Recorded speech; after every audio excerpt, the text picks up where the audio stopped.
Let me tell you what, you better be stocking up because these people do not care about you. Wake up, America. The U.S. government wants to track every single one of you. You know, this kind of ticks me off. They want to track every single one of you, every single one of us. They want to know what we do. They want to know what we buy. They want to know who we talk to. They want to know when we go to the bathroom. They want to know everything. But they can't even track a foreign government that's not necessarily friendly to our government. They can't even track how much farmland they have. Hello YouTubers, Alaska Prepper here. Well, ladies and gentlemen, if this does not get you to start to prep, if you're not prepping yet, if this doesn't get you to start prepping, then may the good Lord bless you and good luck to you. Because ladies and gentlemen, let me tell you what, we live in very interesting times. And in a way, it's probably the most exciting time to be alive, in my opinion, in the history of mankind.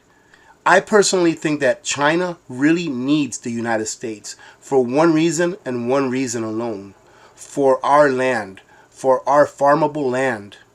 As you all know, and for those of you that don't, China had a very, very bad harvest season last year. And they pretty much bought up half of the world's food from a slew of different countries. They're pretty much sitting on half of the world's food production for a whole year. Enough food to feed their entire population for a year, year and a half. Communist takeover. Without firing a shot, China seizes control of America's farmland. Ladies and gentlemen, this is pretty dire in my opinion.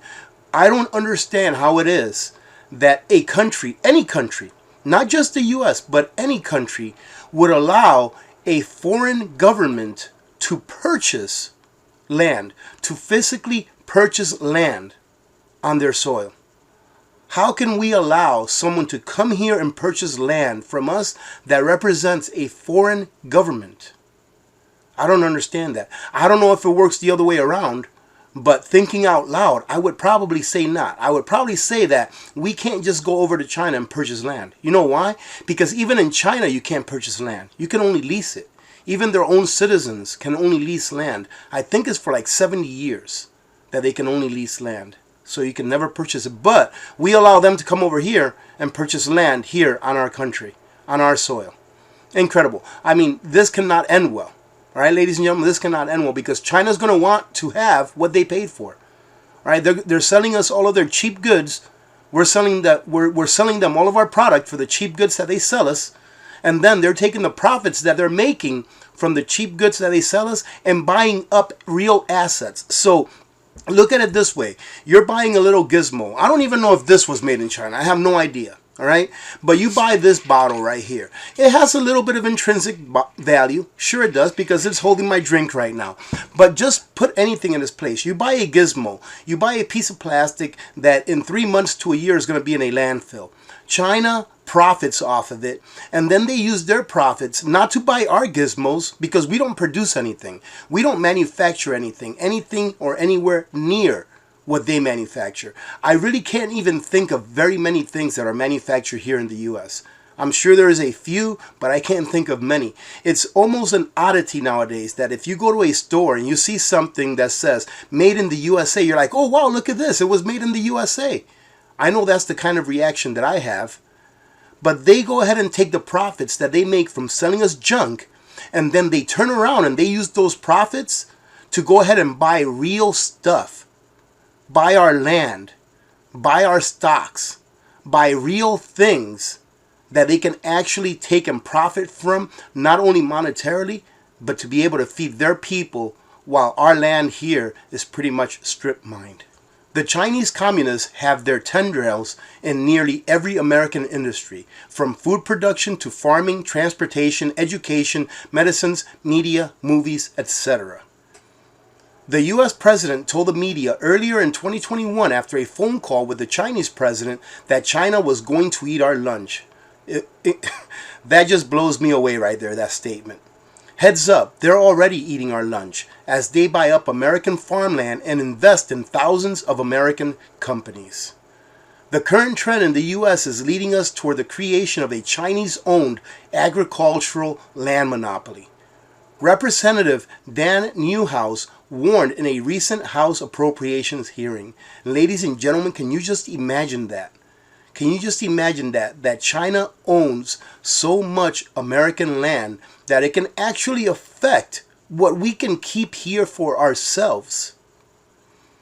According to the American Military News, Newhouse raised his concerns about Chinese land ownership as he proposed an amendment in a new agricultural appropriations bill, H.R. 4356. The amendment would block any agricultural purchases by companies wholly or partly controlled by the Chinese government. Furthermore, it would ban existing Chinese-owned farms in the U.S. from drawing from federal agricultural support programs. So not only do they own the land, not only do they farm the land and then take the food and send it back to their country, but they also get supplemented by us, the taxpayers, from government subsidies. Incredible, ladies and gentlemen. This is probably one of the biggest threats that I see going forward, right? Not on our liberties, but on our food security.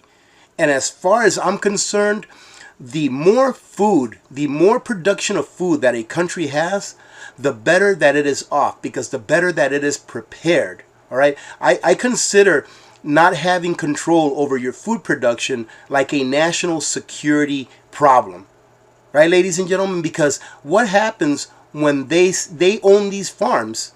What if they say, well, we're not gonna go ahead and farm them anymore. We're just gonna go ahead and buy what you Americans are farming on your land that we don't own. Then what does that do? That creates scarcity, and it also creates prices going up. Because in the end, whether you want to like it or not, the farmer is not farming because he loves what he's doing. He may love what he's doing, but if he wasn't getting paid anything for it, he wouldn't be farming.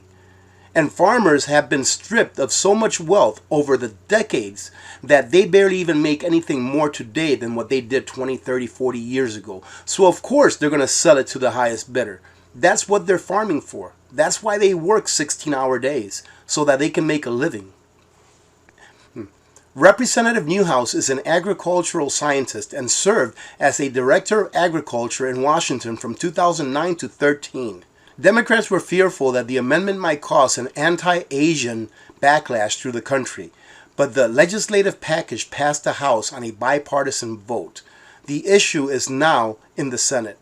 I don't understand how this can pass the House. Like, it should pass the House overwhelmingly.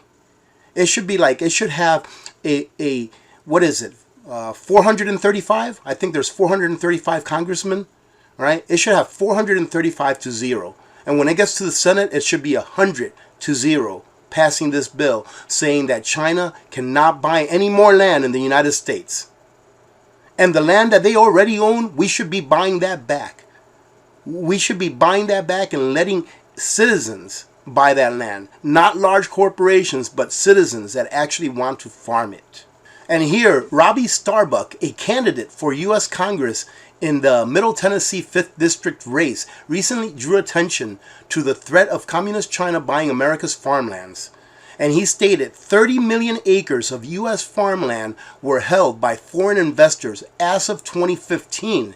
It's probably more than that now. And that's nearly the size of the state of Ohio. Ladies and gentlemen, this is what happens when a country is broke.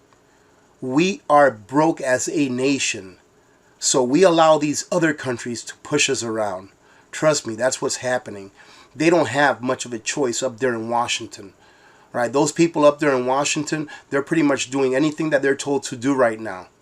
I have my own opinions on that as far as why, but one of the reasons is because we are broke. All China has to do is go ahead and dump all of their treasury notes and all of their bonds. All they have to do is dump it, and that's it. It would be Armageddon. It would be financial Armageddon all over the world. And how bad off do you think they would be? They can do that today, and they have everything they need for the next year and a half, and can sit back and see, well, let's see what happens in the next year and a half. We have enough food. Let's see what happens now that there is no financial system. And for those of you that think that it's just that easy to go to a barter system, it's not, right? Money's been around for thousands of years because money is something that humans need in order to interact in an economy, in order to efficiently interact in an economy.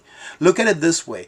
Let's say that you're a shoemaker, all right? Or let's say that you repair shoes or that you make shoes, right? That is your specialty, and that is what you do. And there is no form of money. There is no currency, all right, that has value transferred from one person to another using currency, all right? Now, let's say that you need eggs. How are you going to get eggs? What are you going to do? You're going to find a person that has chickens, that has eggs, and say, hey, can I make you a pair of shoes? Well, what if that person doesn't need any shoes?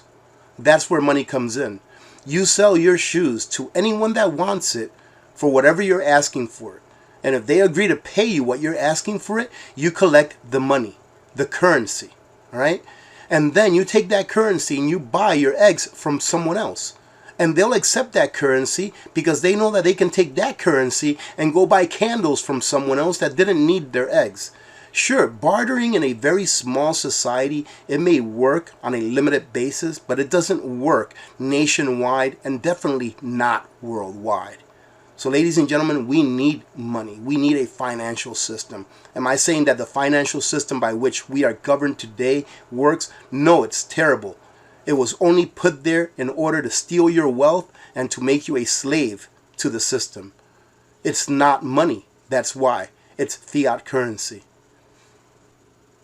He goes on to say here, China's ownership of U.S. farmland has grown 10 times in a decade.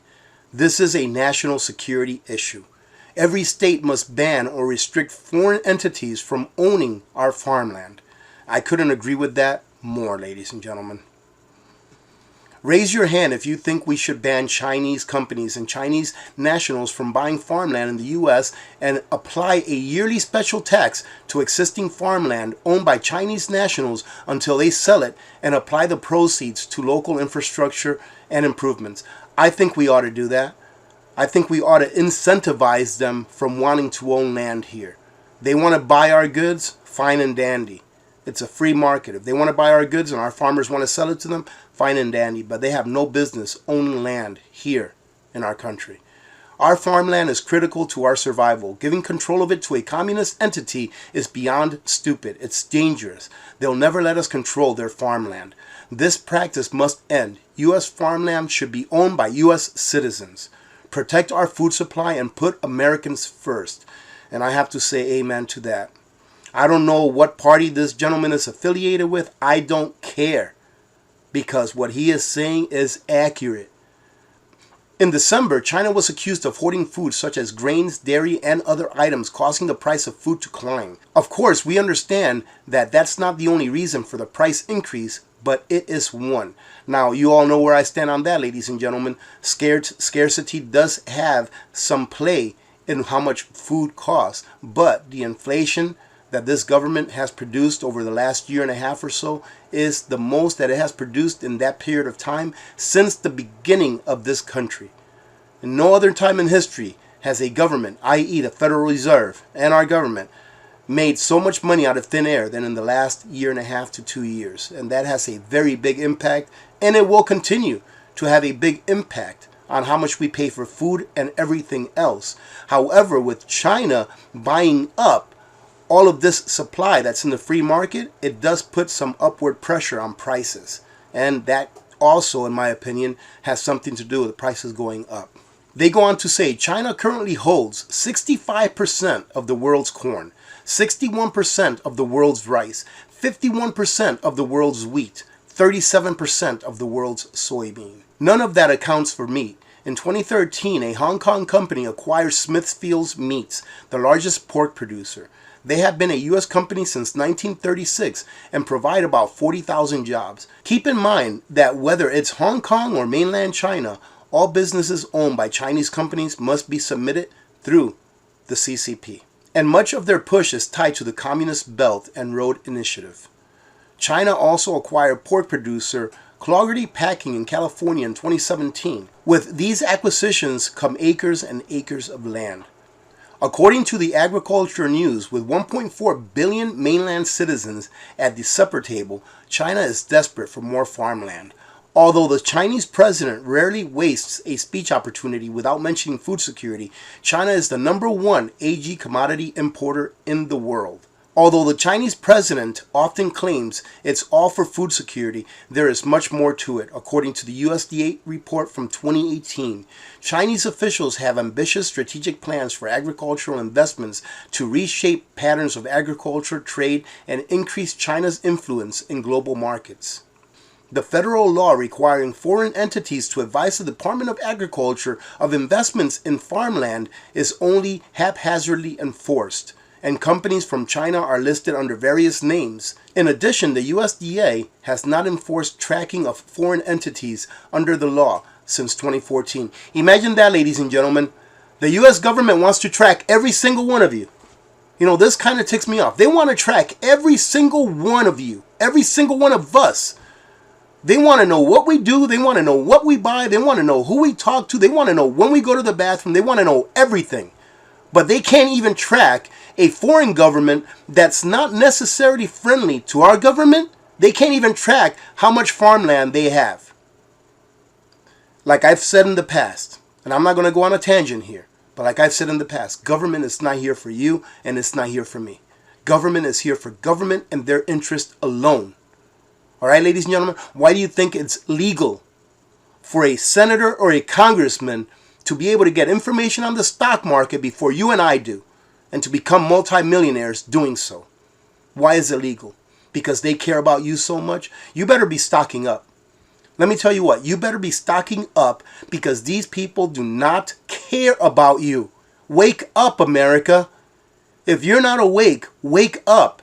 All right, ladies and gentlemen, let's go ahead and leave it at that. All right. My blood pressure is getting up here. Thank you very much. I think this is a very important article. I hope you stayed till the end. I'll go ahead and leave the link to this article on a pinned comment. That way, if you want to revisit it, you can go ahead and take a look at it. Having said that, happy Monday to all of you. Thank you very much for joining in today. Remember to be good to each other. When good people do good things happen. Remember to reach one, teach one, and repeat. If we all did this, the world would be a better place. And you know that it will be a better place. Many blessings to all of you and your families. And ladies and gentlemen, I want to say thank you so much to every one of you that left such awesome and nice comments under the picture that I posted of Victor and his lovely new bride on their wedding day. Thank you so much. They actually went through it and looked at it, and they were overwhelmed with all the congratulations and all of the very nice things that you all left there. So thank you so much. I know that this community is awesome, and I really want to thank you from the bottom of my heart for that. That's actually going to create some memories for them in itself. So thank you. Many blessings to all of you and your families. I'm Alaska Prepper. I'm out. Nutrient Survival now offers what is called a pantry bag. And although you have an option of packaging now, the product inside of the number 10 cans and inside of these pantry bags are exactly the same. It's just a different packaging. So why did Nutrient Survival decide to go with a different packaging? Well, for a couple of reasons. These pantry bags are specifically for those of us who eat Nutrient Survival on a regular basis. They are still able to be stored for long term, but since the pantry bags are constructed of a thick mylar material and not metal, the shelf life for the pantry bags is 15 years instead of the 25-year shelf life that the number 10 cans offer. Now here is where the money savings comes in, ladies and gentlemen. In order to promote this new item, Nutrient Survival has put together a bundle that they call the 2-week Jumpstart Kit. This kit includes a triple mac cheese, hearty lasagna, southwestern medley, hearty apple cinnamon oatmeal, creamy chocolate shake, maple almond grain crunch, and the peanut butter bars, which are included at no cost with this bundle. After doing some math, if you were to purchase this exact same kit at the same price that you would pay for the number 10 cans, you would be paying about $25 more for the same amount of servings of all of the products offered in this kit. So pretty much, ladies and gentlemen, if you were to buy the exact same amount of product, the number 10 cans, you'd be paying about $25 more.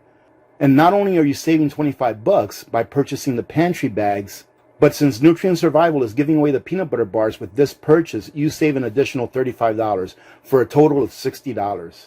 And we can't forget about my AP10 code, ladies and gentlemen. If you use my link combined with the AP10 code at checkout, you will save an additional 10% or $26 off your purchase price for a total of $86 in savings. I think that's awesome. And that equals to about 29% in savings should you compare it to buying number 10 cans, ladies and gentlemen. I hope that you take advantage of this awesome savings, because this is a great savings. So whether you're digging in or bugging out, you don't just survive an emergency situation, you thrive in it. Nutrient Survival. Feed your freedom.